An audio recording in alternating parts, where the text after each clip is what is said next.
কিশোরগঞ্জের হাওরে শিলাবৃষ্টিতে বোরো ধানের ব্যাপক ক্ষতি হয়েছে।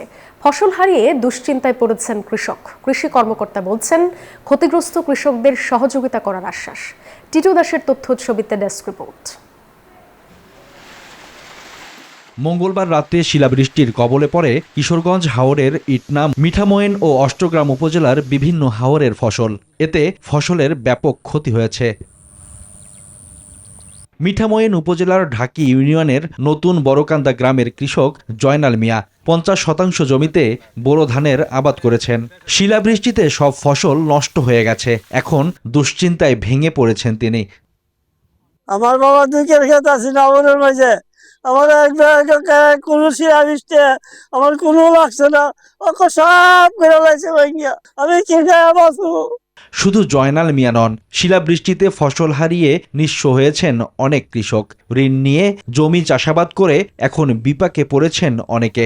এমন শিলাবৃষ্টি আর কখনো দেখেননি বলে জানান হাওরবাসী।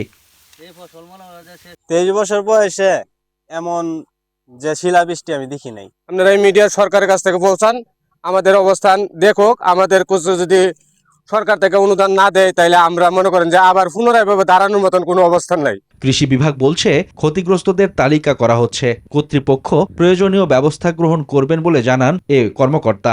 আমরা ক্ষয়ক্ষতি নিরূপণের জন্য কাজ করছি। প্রাথমিকভাবে শুধু আক্রান্ত এলাকা হলো 3864 হেক্টর। আমরা যথাযথ মাধ্যমে কর্তৃপক্ষ বরাবর এই ক্ষয়ক্ষতির তথ্য প্রেরণ করব। জেলার 3864 হেক্টর জমি শিলাবৃষ্টিতে ক্ষতিগ্রস্ত হয়েছে। ক্ষতি পুষিয়ে ওঠা সম্ভব না বলে জানান কৃষকরা। Desk report, news 24। Bashundhara public school and college 2026 শিক্ষাবর্ষে ভর্তি চলছে।